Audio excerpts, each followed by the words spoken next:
Step 7 of the visioning process is creating the outline for your vision. And that is what we focused on last week in the August Visionary cohort. At this point in the process, you've already written your first draft. This stream of consciousness snapshot of what your life looks like and feels like at a specific point in the future. And while it can be really tempting to start editing from here, this step of outlining is crucial. And here's why. Your first draft is, of course, an amazing place to start, but there is still so much more to explore. And that is where your outline comes in. It helps you take everything that you have poured out onto the page so far, deconstruct it, and start shaping it into something that you can build on as you work towards your finalized vision. If your first draft is your raw material, your outline is like your scaffolding.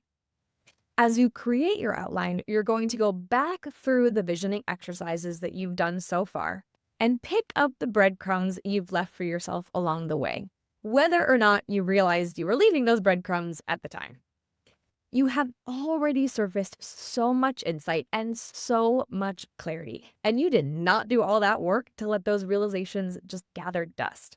You did it so you can weave them back in and make sure your vision reflects the whole picture, not just what came up in one moment or another.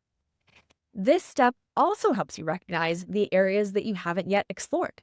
And you get to do that exploration by asking, what other questions do I have for my future self?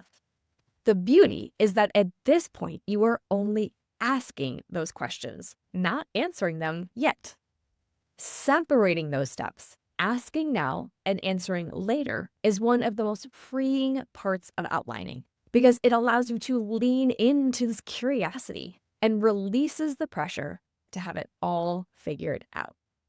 So, all in all, outlining lets you zoom out and see your vision from above, like stepping back to look at the map before continuing on to the next leg of your journey. Now, next week, we're going to be moving into the refinement phase of the visioning process, where you're going to be diving deeply into each facet of your vision: personal, professional, financial, spiritual, if that resonates with you, and relational.